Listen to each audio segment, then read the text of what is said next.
Rain hammered the iron gates. A 10-year-old black girl stood there, drenched. 3 hours waiting. Security guard Thomas Chen checked his watch. 7:13 p.m. His radio crackled. Victoria Harrington's cold voice. "If that child returns, don't let her in." Black Rolls-Royce headlights cut through the storm. The girl ran, slammed her palms against the window. "Mr. Harrington, please, save my mom!" Richard Harrington, 54, looked up. Through rain-streaked glass, a child's face, twisted in terror. "They beat her! Threw her in the alley! She's dying!" His driver reached for locks. "Sir," Mrs. Harrington said. "Open it!" Amara sprinted into darkness. Richard followed. Behind the dumpster, a woman lay broken, bruised face, blood in her hair, shallow breathing. Elena Jennings, his housekeeper. Amara knelt, sobbing. "Your wife did this. Please, you have to stop her." Richard stared at the unconscious woman and realized he'd been living with a monster. Sirens wailed. Paramedics lifted Elena onto a stretcher. Oxygen mask, IV lines, urgent voices. Severe head trauma, 3 broken ribs, malnutrition. "How long has she been out here?" "Since 5 o'clock, Amara whispered. "I tried to move her, but she's too heavy." Richard climbed into the ambulance. His driver protested. "Sir, the board meeting—" "Cancel it." Richard pulled the door shut. County General ER, fluorescent lights, broken AC, the smell of disinfectant and desperation. Amara sat rigid in a plastic chair, clutching a wet plastic bag. Her school uniform, torn at the knee, name tag barely visible. Riverside Elementary, grade 5. Richard sat beside her. "How long has your mother worked for us?" 16 months. Amara didn't look at him. "You never noticed her, did you?" The words hit like a slap. A doctor emerged, Dr. Sarah Kim, exhausted eyes behind wire-rimmed glasses. "She's stable. Concussion, fractured ribs, severe dehydration. These injuries, they're not from a fall." "I know." Richard's jaw tightened. "Someone beat her, repeatedly." Dr. Kim's voice dropped. "And she hasn't eaten properly in weeks. Mr. Harrington, what's going on in your house?" Richard had no answer. The doctor left. Amara finally looked at him. "Mama started working for you last year. Mrs. Victoria was nice at first. Good pay, $3,200 a month. We had our own room." "Had?" "6 months ago, Mrs. Victoria said Mama broke an antique vase. $12,000. She made Mama sign a paper, work without pay until the debt was cleared." Richard's hands curled into fists. "That's illegal." "Mama didn't know. She's not from here. She thought that's how it works." Amara's voice cracked. "Mr. Gerald said if Mama complained, he'd call immigration. Have us deported." "Gerald Pierce, my head of staff?" Amara nodded. "He locked Mama in the basement once. For a whole night. Because she asked for food after the family finished dinner." Richard felt sick. "We don't live in the house anymore. Mrs. Victoria fired us 2 months ago, said we still owed money. But Mama kept coming back, begging for her wages. $8,400. She needed it for my school fees." The plastic bag rustled. Amara opened it. Inside, photographs. Elena and a man in an expensive suit, kissing in a study Richard recognized. His study. "Who is that?" "Mr. Jonathan Pierce. He comes to visit Mrs. Victoria when you're at work. Mama saw them. A lot." Jonathan Pierce, Gerald's brother. His family's lawyer for 15 years. More items in the bag. A small ledger, handwritten notes. Amara laid it on Richard's lap. "Mama found this when she cleaned Mr. Gerald's office. He's been taking money from your accounts. $40,000. Maybe more." Richard flipped through pages. Dates, amounts, falsified receipts. His entire household, rotted from the inside. Tonight, Mama went to the house one last time. She told Mrs. Victoria she'd go to the police if she didn't get paid. Mrs. Victoria called Mr. Gerald. Amara's voice went flat. He hit her, kicked her, threw her in the alley like garbage. Why didn't you call the police? I tried. They said it was a civil matter. Said Mama probably owed you money and was lying. Amara's eyes filled with tears. So I waited. For you. Because you're the boss. You're the only one who can make them stop. A nurse appeared. She's awake, asking for her daughter. Elena's hospital room. Sterile white, beeping machines. Her face was barely recognizable. Swollen, bruised, one eye swollen shut. When she saw Richard, she tried to sit up. Panic flooded her features. Mr. Harrington, please, I didn't steal anything. Don't hurt my daughter. Elena. Richard's voice was gentle. I'm not here to hurt anyone. I'm here to help. No. Elena shook her head, wincing. You don't understand. They'll come after Amara. They said if I told anyone, they won't touch her, I promise. You can't promise that. Elena's good eye is fixed on him. You don't even know what's happening in your own house. The truth of it silenced him. Amara climbed carefully onto the bed. Elena wrapped one arm around her daughter, sobbing. Richard stood in the doorway, watching. For 3 years, since his daughter Lily died, he'd buried himself in work. Let Victoria run the household, stopped seeing people as people. Now, a 10-year-old girl had just handed him evidence of crimes committed under his own roof. His phone buzzed. 14 missed calls from Victoria. He turned it off. Elena, he said quietly, tell me everything. Elena's voice was barely a whisper. Each word seemed to cost her. I came to America 5 years ago. Legal, work visa. I was a nurse in Jamaica, hoped to get certified here. But the course is too expensive. She paused, breathing shallow. Amara held her hand. Amara's father died in a construction accident. No compensation, no insurance. I took any job I could find. Cleaning, cooking, childcare. Elena's swollen eye leaked tears. Then I saw your job posting. Live-in housekeeper. Good pay. Benefits. It felt like God answered my prayers. The first 6 months were good? Richard asked. Perfect. Mrs. Victoria was kind. She gave Amara books, let her use the library. I thought... Elena's voice broke. I thought we'd finally be safe. What changed? The vase. That stupid vase. Elena's jaw clenched. I was dusting the mantel. Mrs. Victoria came in, started yelling, said I'd broken her grandmother's antique. But Mr. Harrington, I never touched it.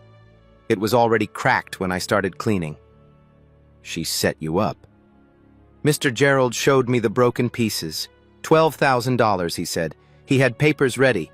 Said I could work it off or go to jail for destruction of property. Elena closed her eyes. I was terrified. I signed. Richard's hands shook. That's fraud. Coercion. I know that now. But then, I was alone. No family here. No lawyer. I thought maybe this is how America works for people like me. Amara spoke up. That's when they stopped paying Mama. Made her work 14-hour days. No days off. Elena nodded. If I asked for food, Mr. Gerald said I was stealing.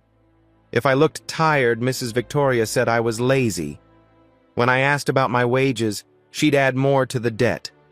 A chipped plate, $200. A wrinkled tablecloth, $100. They were enslaving you. Yes.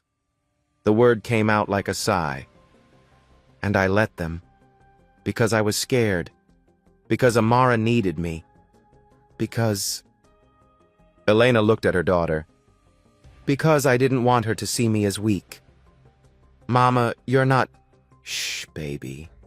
Elena touched Amara's cheek. Let me finish. She turned back to Richard.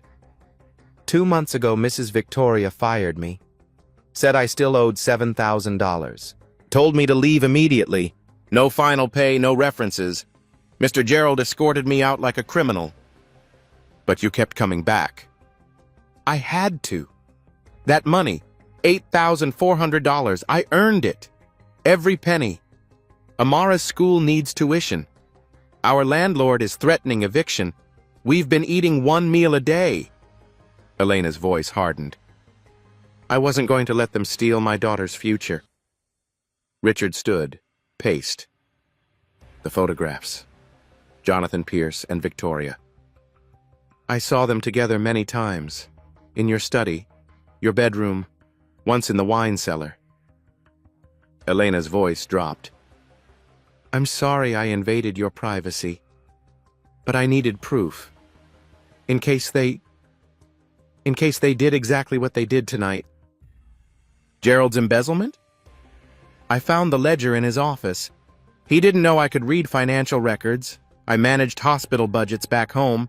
The numbers were wrong, way wrong. So I started taking notes, copying receipts. Amara pulled more papers from the plastic bag. Bank statements, invoices with altered amounts, a pattern of theft spanning 18 months. How much? Richard asked. At least 40,000, maybe more. Elena coughed, winced. I'm sorry. I should have told you sooner. But Mrs. Victoria said... She said you knew, that you approved, that you were all in it together. The accusation hung in the air. Elena. Richard knelt beside the bed. I didn't know. Any of it. The vase, the wages, the abuse. I swear to you, I didn't know. How could you not know? Elena's voice was soft but cutting. I cleaned your house every day for 16 months. Made your bed, cooked your meals. I was invisible to you.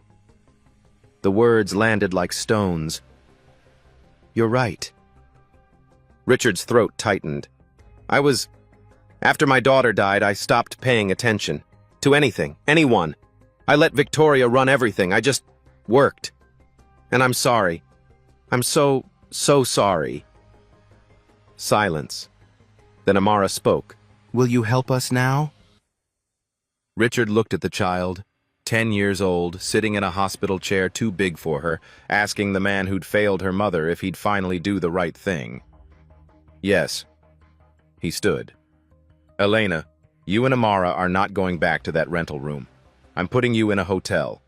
Safe. Secure. And tomorrow... His voice turned to steel.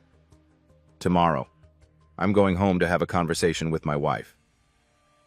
6:45 a.m. Richard's Rolls-Royce pulled through the estate gates. He hadn't slept. Spent the night in the hospital cafeteria, making calls. His lawyer, his accountant, the police. Now walking into his own foyer felt like entering enemy territory. Victoria descended the stairs, silk robe, perfectly styled hair, coffee cup in hand. The picture of elegance. Where were you? Her voice dripped with irritation. You missed the Vanderbilt dinner. Do you know how embarrassing... Richard dropped the plastic bag on the marble floor. Photographs spilled out. Victoria frozen. Sit down. Richard, I can explain. I said sit. She sat. For the first time in their 12-year marriage, fear flickered across her face. Gerald Pierce appeared from the kitchen. Mr. Harrington, good morning. Don't move! Richard's voice was ice. Thomas, hold him there. The security guard stepped forward, hand on Gerald's shoulder. Richard spread the evidence across the coffee table. Photographs, ledgers, wage slips, text messages pulled from Elena's broken phone. 16 months, Richard said quietly. 16 months, you tortured a woman in my house, under my roof. She was stealing, Victoria started. The vase was already broken. I have the insurance report from 8 months before Elena started working here. You filed a claim. Got $8,000. Richard's jaw clenched. You manufactured a debt to enslave her. That's not... Shut up. He turned to Gerald. You embezzled $127,000, not 40. 127. My accountant found the real numbers. Gerald's face went white. And you? Richard looked at Victoria. You've been sleeping with Jonathan Pierce. Planning what? Divorce? Taking half my assets while you and the Pierce brothers disappear to the Caymans? Victoria's mask cracked. You're being ridiculous. I have recordings. Jonathan's office is under surveillance. Corporate policy, remember? You discussed the whole plan there. Very convenient. The doorbell rang. Richard opened it. 2 police officers. Detective Linda Torres flashed her badge. Mr. Harrington? Come in. Wait, Richard, you can't... Victoria stood. Mrs. Victoria Harrington, you're under arrest for conspiracy to commit assault, labor trafficking, and wage theft.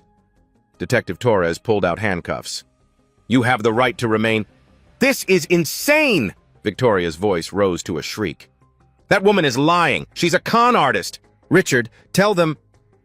Gerald Pierce, the second officer moved forward. You're under arrest for assault and battery, embezzlement, and criminal threats. Gerald lunged for the door. Thomas tackled him. They went down hard. A lamp shattered. Get off me! You don't know who you're dealing with! Gerald thrashed. My brother is a lawyer! He'll sue every one of you! Your brother is next, Detective Torres said calmly. Jonathan Pierce is being picked up at his office as we speak. Handcuffs clicked. Victoria turned to Richard, desperation replacing rage. Please, we can fix this. Just you and me. Send them away. We'll pay the woman whatever she wants. Her name is Elena. Fine. Elena. We'll give her money. Make her sign an NDA. You're not listening. Richard's voice was quiet, deadly. You beat a woman unconscious and threw her in an alley like trash, in front of her 10-year-old daughter. There is no fixing this. Camera flashes exploded outside. News vans lined the driveway. Thomas had tipped off the media. You'll regret this, Victoria screamed as officers led her out.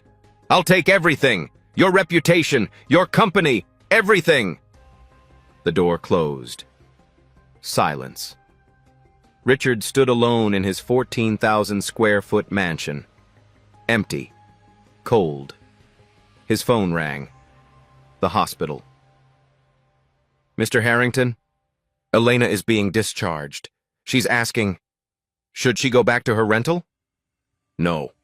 Richard grabbed his coat. Tell her I'm coming. Tell her she's coming home. The Bentley Hotel, 14th floor, suite 1408.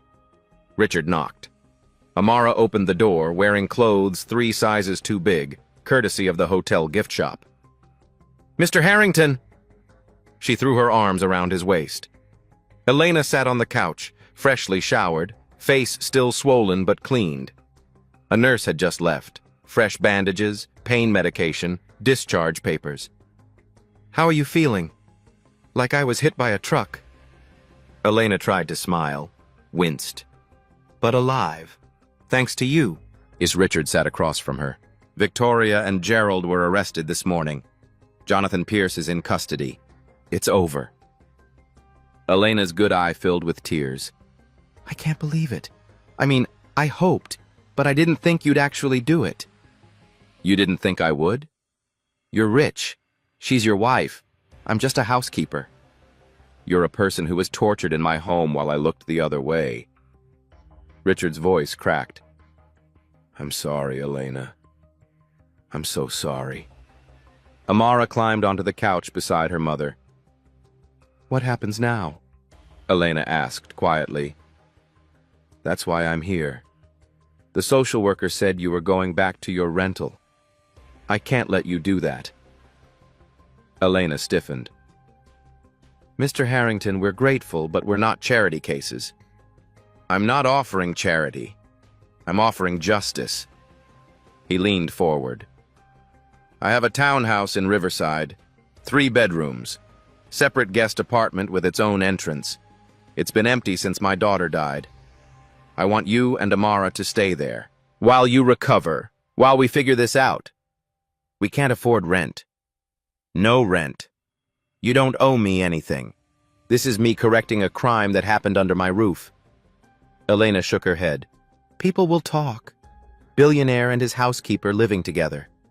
Let them talk. Richard met her eyes. Elena, do you have anywhere else to go? Silence. Our landlord evicted us last week, Amara said softly. We've been sleeping at the laundromat. That's why Mama went to the house. She needed money for a shelter deposit. Richard felt like he'd been punched. Please, he said, let me do this one thing right. Elena looked at her daughter. Amara nodded. Okay, Elena whispered, but just until I find work. I won't be a burden. You were never a burden. You were just invisible to a man who stopped looking. 3 days later, Richard's townhouse in Riverside. Warm, modest. A neighborhood where kids played on sidewalks and people waved hello, missus. Anya Volkov, Richard's longtime housekeeper, showed Elena and Amara the guest apartment. 2 bedrooms, small kitchen, living room with a couch that didn't have springs poking through. Is this real? Amara touched the walls like they might disappear. Very real, little one. Anya smiled. You stay as long as you need. That night, Amara and Elena slept in actual beds. Clean sheets, no sirens, no fear. Elena cried herself to sleep, not from pain, from relief. 1 week later, Richard's home office. He'd been working remotely, couldn't stomach going back to the estate. His lawyer, Marcus Chen, sat across from him, files spread across the desk. The police forensic accountant finished. Gerald didn't embezzle $40,000. Or even 127. How much? 183,000 over 18 months. He was good. Buried it in household expenses, landscaping contracts, catering invoices. Richard's hands curled into fists. There's more. We found 3 previous housekeepers, before Elena, all women of color, all settled with NDAs and small payouts after similar incidents. Victoria did this before? Gerald and Jonathan handled it. Victoria claimed the women stole, threatened immigration reports even though 2 were U.S. citizens. They'd pay $5,000 or $10,000 to make it go away. Jonathan drew up the paperwork. Names. I want their names. Marcus slid a paper across the desk. Carmen Rodriguez, Fatima Hassan, Grace Okafor. I've contacted them. They're willing to testify. Richard stared at the names. 3 women he'd never met. 3 women who'd suffered while he signed checks and attended board meetings. What else? Victoria's been documenting your prescription medication use. Xanax for anxiety after Lily died. She planned to claim you're mentally unstable, gain control of your estate through conservatorship. She was going to have me declared incompetent? While stealing from you and sleeping with your lawyer? Yes. Marcus closed the file. Richard, this is bigger than wage theft. This is an organized criminal conspiracy, and they almost got away with it. Richard stood, walked to the window. Across the street, Amara was teaching neighborhood kids how to play hopscotch. I want them prosecuted. All of them. Maximum charges. Already filed. But Richard, they're going to fight. Victoria's family has money, political connections. They'll tear you apart in the media. Let them try. 2 weeks later. The interview that changed everything. Journalist Paula Martinez. Respected. Fair. She'd reached out after seeing the arrest footage. Why are you doing this interview? Paula asked Elena. They sat in Richard's living room. Elena, Amara, Richard, cameras rolling, crew of 6. Elena's bruises had faded to yellow-green. She could open both eyes now. Because if I stay silent, it happens to someone else. Elena's voice was steady. I was terrified. Ashamed. I thought I was the only one. But there are 3 other women, maybe more we don't know about. What do you want people to understand? That people who work in your homes are human. We have names, dreams, families. We're not furniture.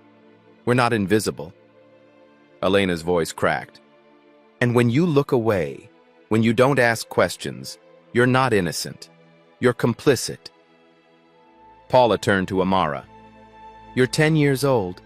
You waited 3 hours in the rain for Mr. Harrington. Why? Amara looked straight at the camera. Because my mama is the strongest person I know. She survived so I could go to school. So I could have a better life. She paused. Mr. Harrington didn't save us. He just finally saw us. That's what people need to do. See the helpers, the cleaners, the workers. See us. We're here. The crew behind the camera went silent. Paula's eyes glistened. Mr. Harrington, you're a billionaire. Your wife is in jail. Your lawyer is under investigation. Some people say this is a publicity stunt. What do you say? Richard looked at Elena and Amara, then back at the camera.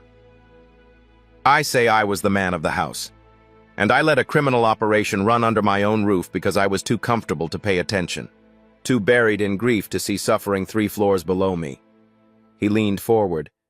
I'm announcing the Lily Harrington Foundation for Domestic Workers' Rights. $50 million from my personal holdings, legal aid, safe housing, worker advocacy.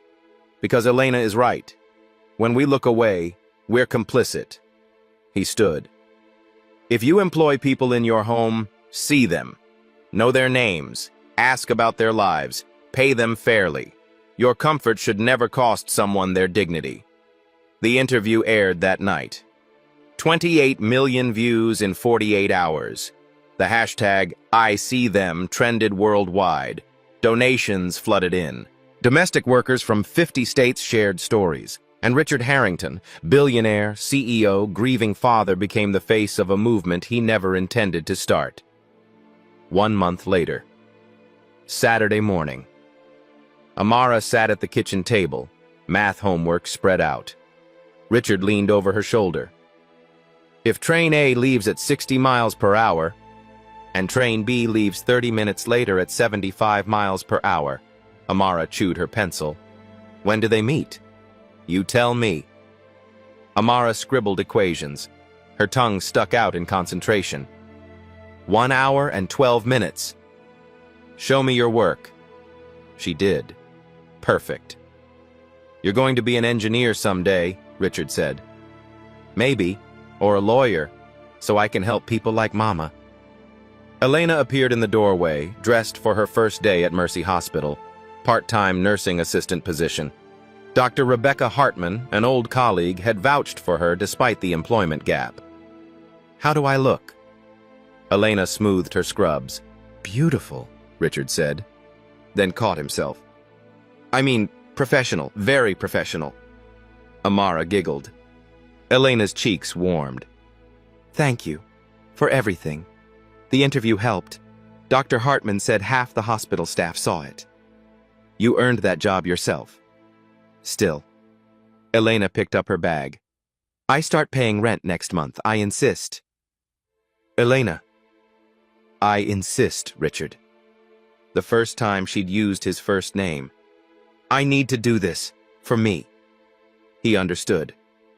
Okay, but the market rate, nothing inflated. Deal. She left. Richard watched through the window as she walked to the bus stop, shoulders back, head high. You like her, Amara said. Richard turned. What? You look at Mama the way Daddy used to look at her, before he died. Amara, It's okay. Mama likes you too. She smiles now. Real smiles. Not the fake ones she used with Mrs. Victoria. Richard sat down, suddenly unsure. Your mother and I, we're just... friends? Amara raised an eyebrow. 10 years old, going on 30. Yes, friends. Okay. She returned to her homework. But Uncle Richard? Yes? Friends are good. We didn't have any before. Now we have you and Mrs. Anya and Mr. Thomas. It's nice, having people who see us. Richard's throat tightened. I see you, Amara. Both of you. I promise I'll never stop seeing you. She smiled, went back to train problems. Outside, storm clouds gathered. Richard's phone buzzed. Unknown number. He ignored it. 3 miles away, in county jail, Victoria Harrington handed a phone back to her sister Margaret. It's done, Margaret said. The investigator starts tomorrow. Victoria smiled. Let's see how much he loves his little charity project when the world thinks he's a predator. The tabloid hit newsstands Tuesday morning. Billionaire's secret family. Harrington harbors homeless woman and child in love nest. Richard's phone exploded. 16 missed calls before 8 a.m. The article was poisonous. Anonymous sources claimed Elena was manipulating Richard, that she'd seduced a grieving widower, that Amara was being used as bait. Photos of them at the park, doctored to look intimate. Elena's hand on Richard's arm became inappropriate touching. Amara hugging him became disturbing codependency. By noon, paparazzi camped outside the townhouse. Elena came home from the hospital to find cameras in her face.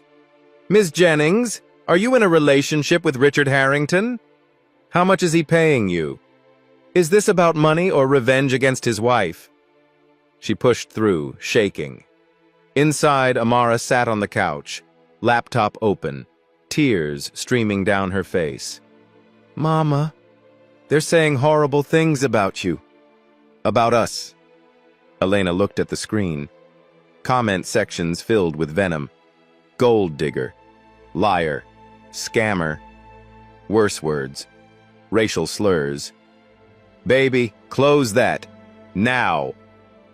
Richard burst through the door, his lawyer Marcus right behind him. I'm handling it, Richard said. Filing defamation suits. We'll find out who leaked this. It's her, isn't it? Elena's voice was flat. Victoria, Marcus nodded. Her sister Margaret hired a private investigator. Been following you for weeks. The photos are real, but the context is completely fabricated. This is my fault. Elena stood. Mr. Harrington, we should leave. Go somewhere quiet. This ends if we're gone. No. Richard's jaw set. You're not going anywhere. You don't understand. They'll destroy you. Your company. Your reputation. Elena's hands shook. We're not worth that. You're worth everything. The words came out before Richard could stop them. Silence. Amara looked between them. Uncle Richard. His phone rang.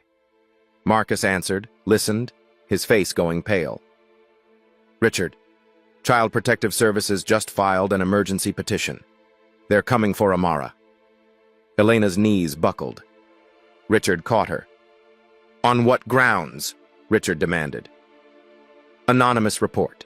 Claims Elena is an unfit mother, that she's exploiting Amara, that you're being manipulated. There's a hearing scheduled for Thursday. That's 2 days. Emergency petition. The judge already signed the order. The doorbell rang. Not paparazzi this time. Social worker Brenda Walsh stood on the porch, 2 police officers behind her. She looked apologetic but held official paperwork. Ms. Jennings, Mr. Harrington. I'm sorry.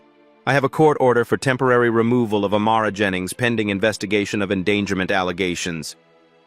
No. Elena's voice broke. No, you can't. Please. Mama? Amara's face went white. Amara, sweetheart, you need to come with us. Brenda stepped inside. I'm calling Judge Morrison right now, Marcus said, phone already dialing. Sir, interfering with CPS is a criminal offense. One officer moved toward Marcus. Richard stepped between them. She's not in danger. This is retaliation. We can prove it. That's for the court to decide, Mr. Harrington, step aside. Amara backed away. No, no, you promised. You said they couldn't take me. Elena reached for her daughter. The officer blocked her path. Ma'am, don't make this harder. She's my child. Elena's scream shattered something in the room. She's my child! Brenda knelt in front of Amara. Honey, I know you're scared, but this is just temporary. Until we make sure you're safe. I am safe. I'm with my mom. Amara's voice cracked. Please don't do this, please. I'm sorry. They led Amara toward the door. She fought, screaming. Elena tried to follow. The second officer held her back. Mama, Mama! Baby, I'm here. I'm right here. The door closed. The van pulled away. Elena collapsed. A sound came out of her that wasn't quite human. Richard dropped beside her, holding her as she shattered. Marcus stood frozen, phone pressed to his ear. Judge Morrison won't see us until the scheduled hearing. Says his hands are tied. Then untie them. Richard's voice was raw. Call everyone. Every favor I'm owed, every connection. I want to know who filed that report, and I want them buried. Richard, if we push too hard, it looks like we're hiding something. I don't care how it looks. Richard stood, shaking. That little girl just got ripped from her mother because my wife is a psychopath and I was too blind to stop her. So you find out who signed that complaint and you burn their world down. Are we clear? Marcus had never heard Richard speak like that. Crystal. He left. Elena sat on the floor, rocking. No tears now, just empty shock. She called me Mama, Elena whispered. She kept calling for me and I couldn't help her. Richard sat beside her, didn't speak, just stayed. Hours passed, night fell. Anya brought tea, neither of them touched. The paparazzi finally left. Around midnight, Elena spoke. You can't fix poverty with money, Richard. The system is designed to crush people like me. We're too poor to matter, or too powerless to fight back. She looked at him. Even with you helping, they still took her. Because at the end of the day, I'm just the help. No. Richard's voice was steel. You're not the help. You're family. And I'm going to prove it. How? By changing the system. He stood, pulled out his phone. I'm going to the source, exposing every lie, every bribe, every connection Victoria has.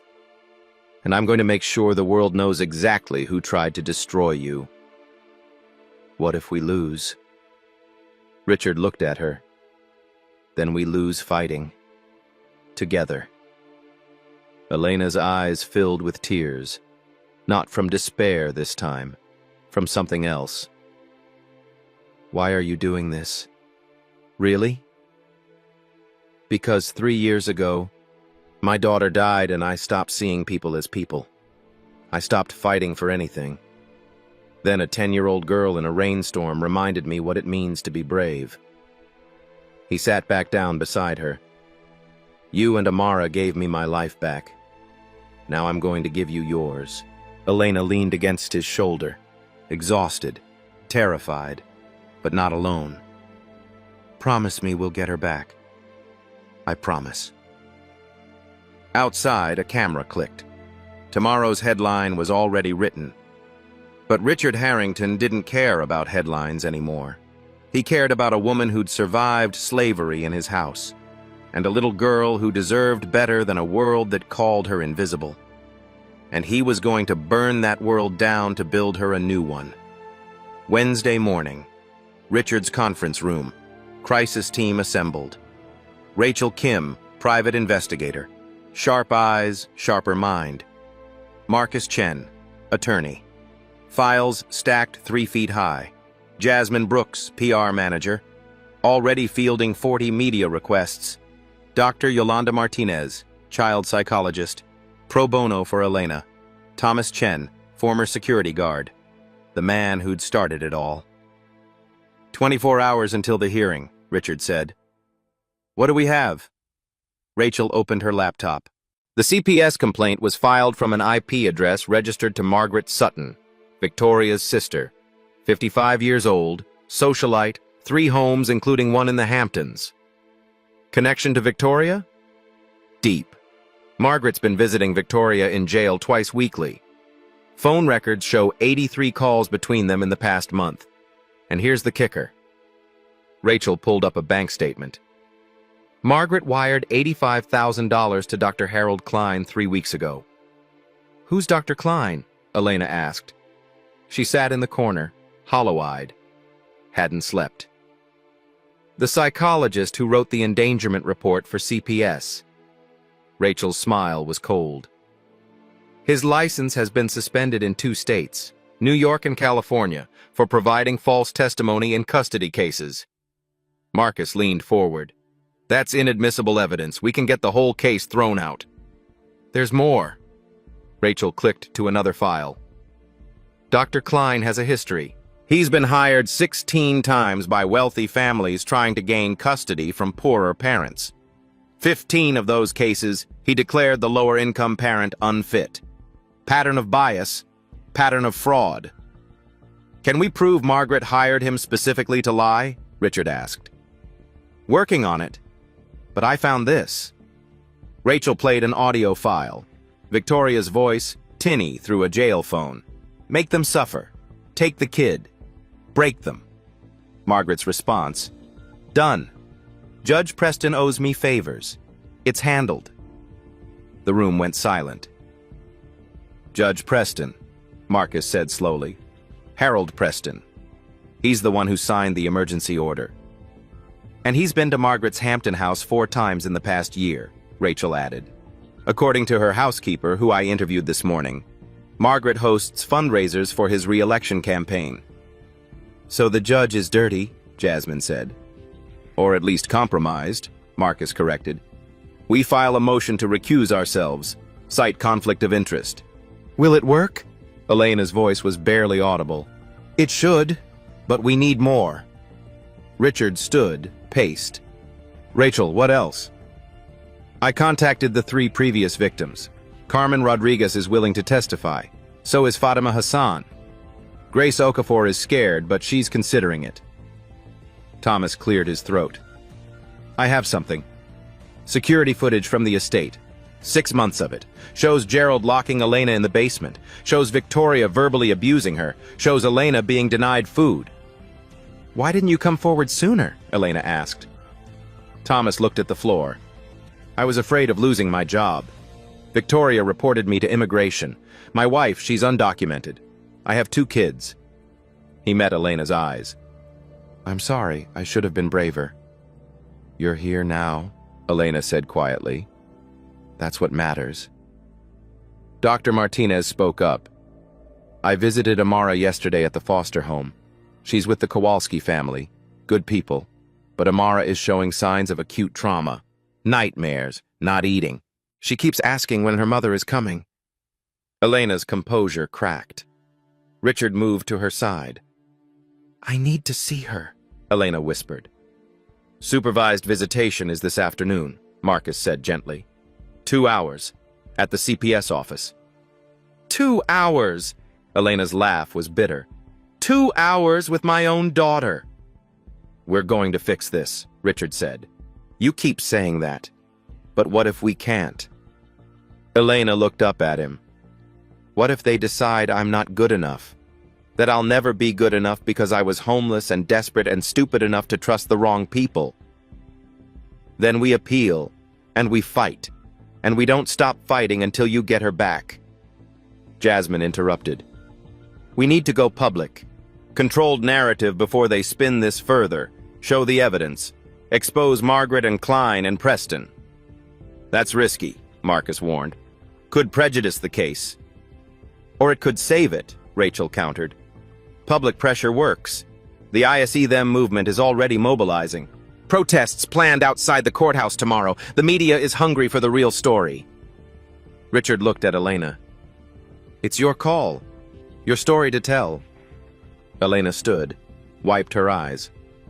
Then let's tell it. All of it? Jasmine asked.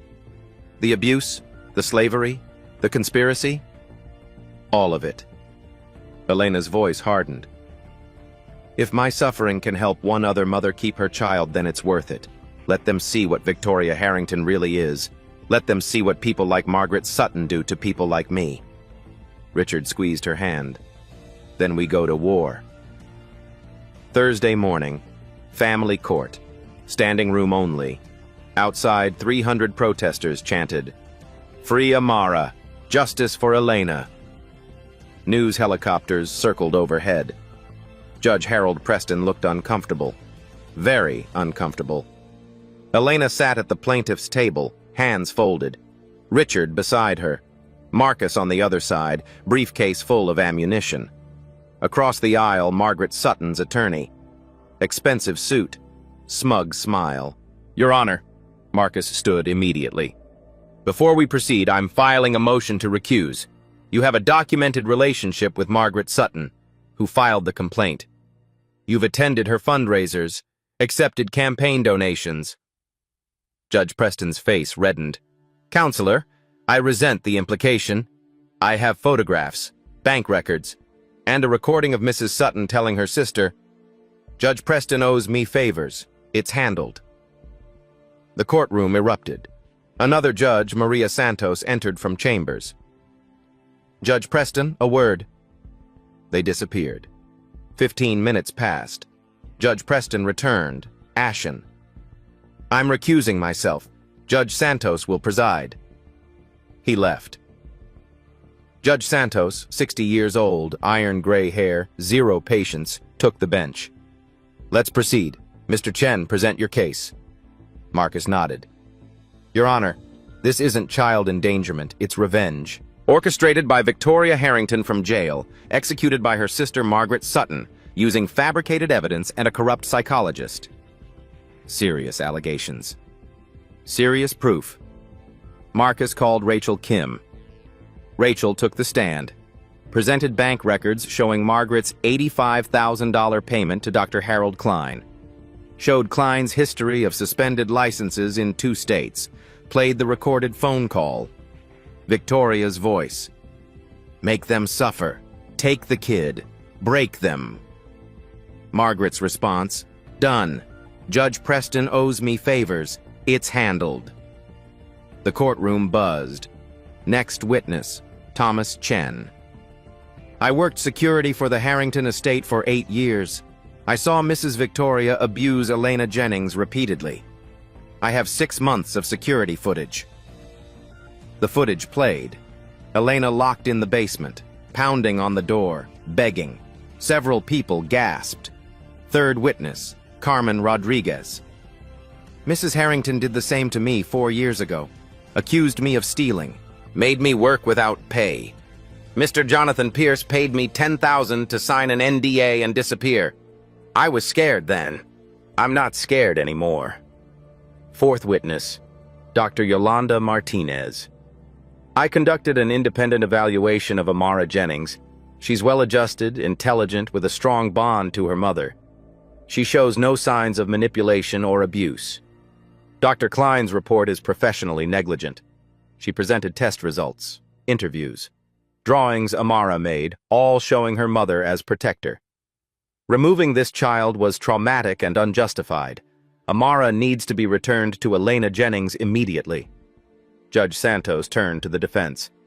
Does Mrs. Sutton wish to testify? Margaret stood. Designer dress. Dripping contempt. Yes, Your Honor. She took the stand, denied everything, called the evidence fabricated, claimed she was protecting an innocent child from a gold digger. Marcus stood for cross-examination.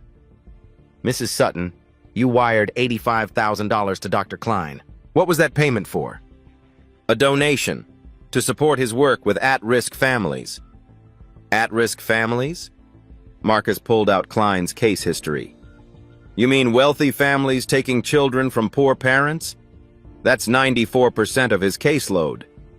I don't know what you're implying. I'm implying you paid him to lie. Marcus played another recording. Margaret's voice speaking to Klein. I need that report to say she's dangerous, unstable. Make it clinical but damning. Klein's response, for $85,000, I can make her sound like Charles Manson. The courtroom exploded. Margaret's face drained. That's out of context. The full recording is 40 minutes, Your Honor. Mrs. Sutton and Dr. Klein discuss exactly how to fabricate evidence, how to destroy Elena Jennings as revenge for her sister's arrest. This is ridiculous, Margaret stood. That woman used her poverty to manipulate a grieving man. She's a con artist. I'm a mother. Elena's voice cut through chaos. Everyone turned. Elena stood, shaking but fierce. I survived your sister's torture. I survived being thrown in an alley. I survived losing everything, but I will not survive losing my daughter to your lies. So call me whatever you want. Poor, desperate, broken, I don't care. Because at least I'm not evil. Silence. Judge Santos spoke. Mrs. Sutton, sit down. Margaret collapsed. Mr. Harrington, you wanted to address the court? Richard stood, walked to the front. Your Honor, I am a billionaire. I have power, resources, the best lawyers. And even I almost lost someone precious because the system can be bought. If people like me can't protect vulnerable families from vindictive attacks, what chance does anyone else have? He paused. The worst evil hides in our own comfortable silence. I was silent for too long. My silence nearly cost Elena everything. Richard's voice strengthened. I'm done being silent. Amara Jennings belongs with her mother. Elena Jennings is not a criminal. She's a survivor, and she deserves justice. Judge Santos let the words hang. Then she spoke. I've reviewed the evidence. The initial report was filed in bad faith using fabricated testimony. Mrs. Sutton, you will be investigated for conspiracy and witness tampering. She turned to Elena. Ms. Jennings, based on Dr. Martinez's evaluation and clear evidence of appropriate care, custody of Amara Jennings is immediately restored to you. Elena's knees buckled. Richard caught her. The gallery erupted. Protesters outside roared. Bailiff, bring in the child! A side door opened. Amara stood there, eyes wide. Mama? Baby. Elena ran, scooped Amara into her arms, both sobbing. Richard wrapped his arms around both. Margaret Sutton left screaming threats no one heard. Outside, the media swarmed. Richard stepped to the microphones. Elena and Amara behind him, hands linked. Today, justice was served. But the work isn't done. There are thousands of Elenas who never get their day in court. That changes now. He pulled out a prepared statement. I'm expanding the Lily Harrington Foundation. $100 million for legal aid, domestic worker protection, a national hotline for anyone suffering abuse in private homes, because what happened to Elena happens every day, behind closed doors, in comfortable silence. He looked back at Elena and Amara. These two women taught me what courage looks like. Now it's time for the rest of us to be brave enough to see, to speak, to act. The footage went viral in minutes. 20 countries, 40 languages, and in a county jail cell, Victoria Harrington threw her lunch tray against the wall and screamed. 1 year later, Saturday morning, a modest house in a tree-lined neighborhood, Elena's home, purchased with her foundation salary, Richard co-signed. The kitchen smelled like pancakes and coffee. Amara, now 11, flipped batter at the stove. Richard sat at the table reading the newspaper. Elena set out plates, humming. Don't burn them this time, Elena teased. That was one time, Mama. Amara rolled her eyes. And Uncle Richard ate them anyway. They had character, Richard said. The doorbell rang. Thomas Chen and his family, Anya Volkov with pastries, Sunday brunch, found a family filling the small dining room. After breakfast, Amara made an announcement. I got into the accelerated math program. And Ms. Brooks said I can intern at the foundation this summer. Everyone cheered. That's my girl, Elena said. Our girl, Richard corrected softly. Elena met his gaze. Something passed between them. Something growing for months. Later that evening, the Lily Harrington Foundation Gala. 1-year celebration. Statistics displayed on screens. 1,247 workers helped. 89 abusive employers prosecuted. 4.2 million in stolen wages recovered. 34 states are considering workers' rights legislation. Elena took the stage. Director of Survivor Advocacy. Confidence. Strong. A year ago, I was dying in an alley. Today, I stand here because one little girl refused to be invisible, and one man chose to see us. But we can't rely on chance. We need systems that protect everyone. Applause thundered. After the gala, the rooftop, city lights below, Richard and Elena alone. We did it, Elena said. We actually changed things. You changed things. I just wrote checks. You did more than that. Elena turned to face him. You gave me back my dignity, my daughter, my life. You gave me mine first. Richard stepped closer. Elena, I need to tell you something. I know. Her smile was soft. Amara told me you've been rehearsing for weeks. Richard laughed. That girl can't keep a secret. She said you're scared I'll say no. Will you? Say no to what? You haven't asked anything yet. Richard took her hands. I love you. I love Amara. I want to be your family, officially, if you'll have me. Elena's eyes filled with tears. Richard Harrington, are you proposing? Yes. If it's not too soon, or... Elena kissed him. Gentle, real, earned. Yes, she whispered. Yes. They stood holding each other, the city alive below. Inside, Amara watched through the glass, grinned, texted Anya, mission accomplished. Later, they visited the alley, a memorial plaque on the wall. In memory of all invisible workers, may you be seen, heard, and valued. Mama, do you ever wish none of it happened? Amara asked. Elena looked at Richard, at their joined hands. Never, because it brought us here. Richard squeezed her hand. To my family. To family? Amara echoed. They walked away together, leaving the alley behind. 5 years later, text appeared on screen. Elena Harrington, director of the Lily Harrington Foundation, published author, Invisible No More, A Survivor's Guide to Domestic Workers' Rights. Advocates for federal legislation protecting domestic workers nationwide. Amara Harrington, high school valedictorian. Accepted to MIT with full scholarship. Plans to study social justice law. Still volunteers at the foundation every summer. Richard Harrington, divested from luxury lifestyle. Lives modestly with his family. The foundation expanded to 15 cities, protecting over 12,000 workers. Recovered $47 million in stolen wages. Inspired 8 similar foundations across the country. Victoria Harrington, serving year 6 of 15-year sentence. Appeals exhausted. Margaret Sutton, completed 3-year sentence. Fined $200,000. No longer welcome in high society. Dr. Harold Klein, license permanently revoked.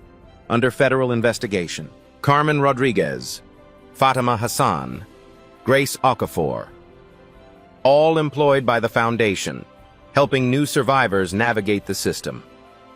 The screen faded to Richard's voice.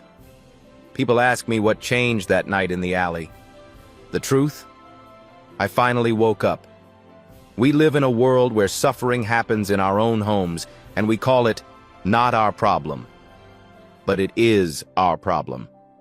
Every person you employ, Every worker you pass, every invisible human, they have names, dreams, families. The question isn't, can I help? It's, how have I been ignoring them? Wake up before it's too late. Final image, Amara, now 17, speaking at the United Nations Human Rights Council. The cycle continues, a new generation fighting. The screen faded to black. If this story moved you, please like this video and subscribe for more stories about courage, justice, and the power of seeing each other. Share your thoughts in the comments. Have you ever felt invisible? How did someone finally see you? Let's keep this conversation going. The story you heard today wasn't cleaned up. It was